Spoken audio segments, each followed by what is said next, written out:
Welcome back to the Keiser Report. I'm Max Keiser. Time now to turn back to Mitch Feierstein of PlanetPonzi.com. Mitch, welcome back to the Keiser Report. Thanks, Max. All right, we left it off on an interesting note about Mark Carney, the Bank of England chairman. When he was in Canada, he inflated a huge housing bubble. It made him look like he knew what he was doing.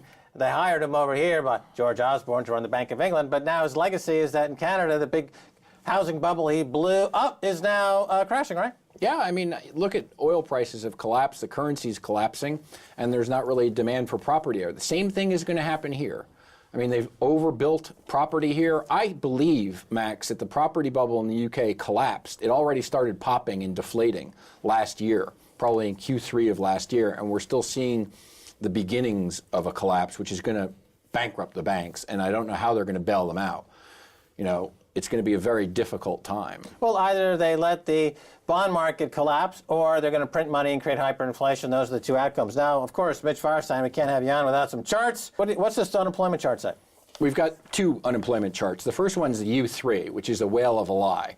Basically, the U3 is a government statistic that doesn't include the participation rate, and the participation rate is key. So in other words, if you get 5 years or whatever it is of unemployment benefits and you fall off the rolls, you're no longer unemployed, you just don't exist anymore. So you're not part of the statistic.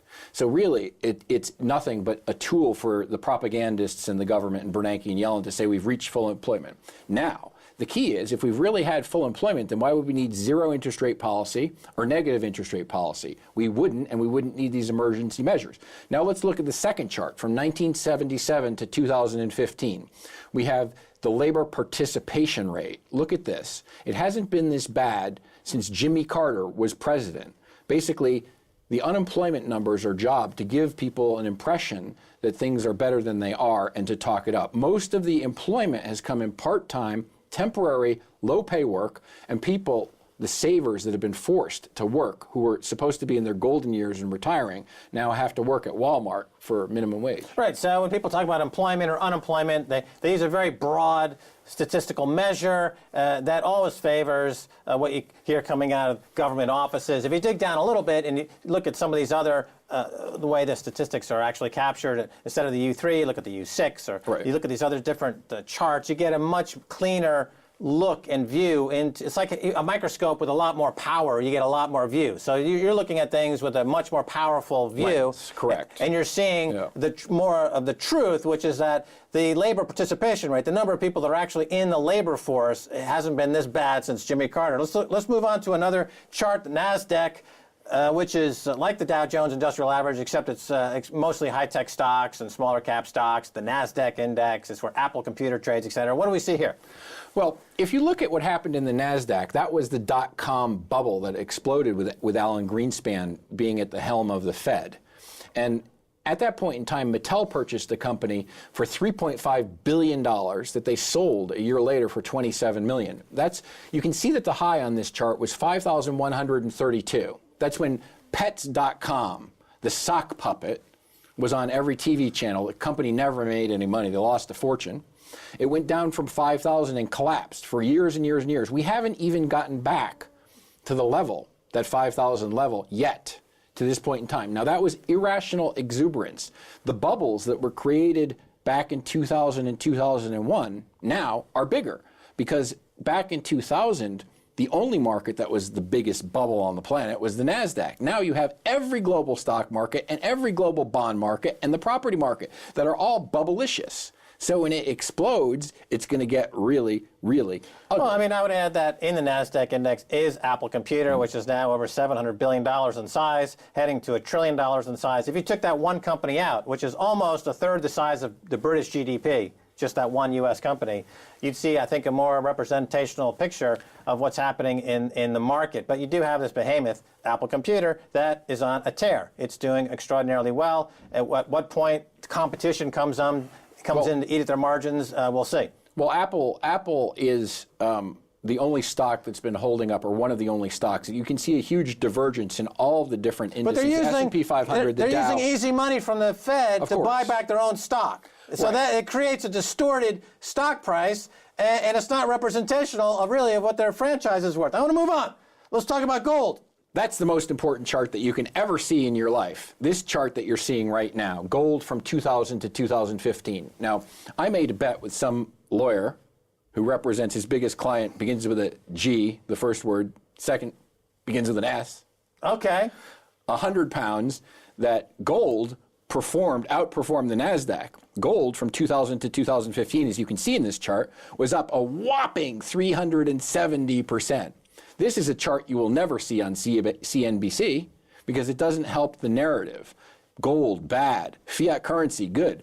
Now you can also see here that Bernanke, while testifying in front of Ron Paul, said gold is not money.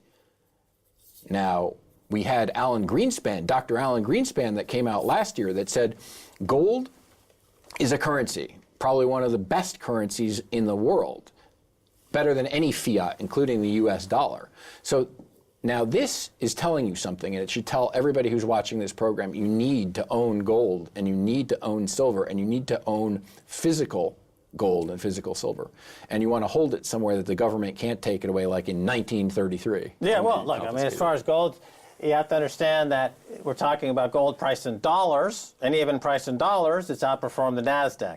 But if you look at gold priced in things like yen, euro, or Canadian Russian ruble, you know, in the last year or so, it's doubled against the Russian ruble. So what we say in this show is gold is real money, and people in Russia who bought gold a year ago, even though the currency, the fiat money, ruble has been down, their purchasing power has remained absolutely constant. They haven't seen a loss of anything because gold functioned as it always has throughout history as real money. So these other currencies, particularly the euro, recently because of all the chaos in Greece, etc., gold's been moving up against the euro. It's been almost at a new all-time high against the yen, which is phenomenal. And of course, the dollar they'll see that all-time high against the dollar at some point, but by then, I wouldn't be surprised if the availability for gold for purchase by the average retail schmo is exactly zero, because there won't be any gold available at any price, because there's not that much of it around. Your thoughts? Well, gold is very important. It's got a track record of 6,000 years of being a currency.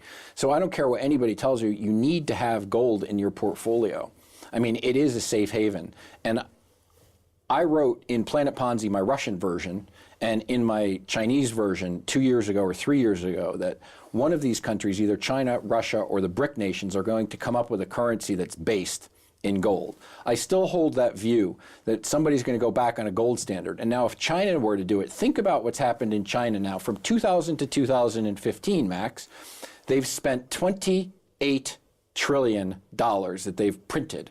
Okay, from 2000 to 2008, they spent 7 trillion. So this is marginal utility, marginal returns. And then from 2008 to 15, they ratcheted up another 21. So they got less returns. Now this money has to all be repaid. Now when China blows up, which I think we're going to see very soon, right? They're going to take their 1.3 trillion in U.S. bonds, and then you'll have your bond apocalypse, because they're going to start selling bonds, and then interest rates will skyrocket, which will cause a default. Right. Here's a question that Stacy wanted to ask. It's a very interesting kind of thought piece here. So if 1% of the population owns 50% of global wealth, and money velocity comes to a standstill, it doesn't effectively, it's like in a game of Monopoly, it would be game over. I mean, it just suddenly, there's a point at which, like Monopoly, when at the end, the one person has all the money, all the wealth, all the housing, and the game is over. So if this 1% class continues to aggregate all of the wealth, isn't it similar to the game of Monopoly? You just simply have to call the game, it's over. It's over. But we have the chart on the velocity of money that we should have a quick look at, which says liquidity is not a solution for insolvency. And basically what's happening is you can keep printing and printing and printing. And this is what the Bank of England has done, the US Fed, the Bank of Japan, the ECB now wants to get in on it. The Keynesian philosophy is just print more money. Now, if this really worked, you would see a pickup in the global economy. You haven't seen the pickup that they claim that you'd get. So they're spending like $5 to get $1 in GDP, and it's a fake GDP. So the velocity of money collapses. It is a sure indicator that what they're doing doesn't work. So when it doesn't work, you should have a plan B. The plan B is no plan B. It's print more. Don't be sore, print some more. Yeah. Okay, so let's drill down to a specific company here in the UK. Let's talk about a company well known here in the UK, Tesco. they had a horrible year of accounting fraud, so they're going to shut down shops, and they're going to expand into mortgages. Nice. So this seems like a perfect setup for a Planet Ponzi answer. Your thoughts, Mitch Feierstein? Well, you know, first of all, the mortgage market is totally out of control everywhere. But in the United States, the Fed owns all the mortgages. I mean, I think that Mark Carney, who went from Bank of Canada to Bank of England, and he's running the risk board in Switzerland for all derivative product risk. So he's got many hats on. Who? Mark Carney. Yeah, okay. Mm-hmm. So the problem with this is I don't know if the UK government is going to come out and start buying all the mortgages because their GDP, as you know, is only 2.6 trillion, which is about half the size of a company like BlackRock, which has 4.3 trillion in assets under management.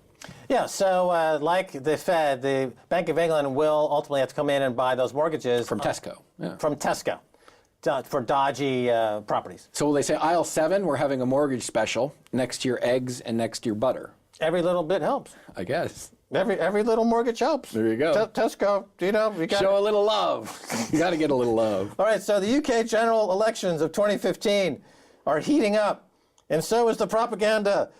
Let's tell us about the Americans running the party campaigns. We touched upon this earlier, and I was quite shocked by it. We've got about a minute left.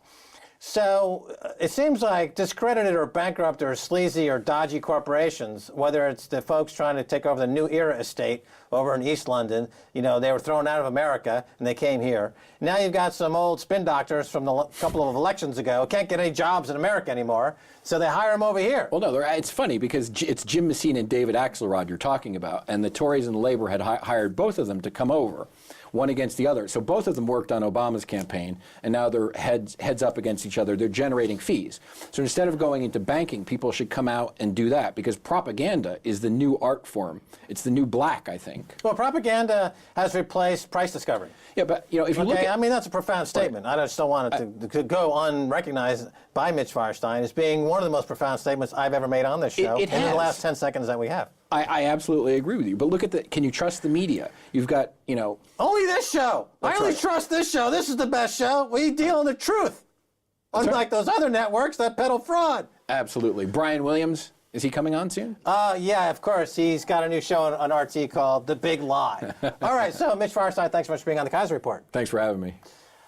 That's it for this edition of the Keiser Report with me, Max Keiser, and Stacey Herbert. I'd like to thank our guest, Mitch Feierstein of PlanetPonzi.com. If you'd like to get in touch, tweet us at Keiser Report. Until next time, bye, y'all.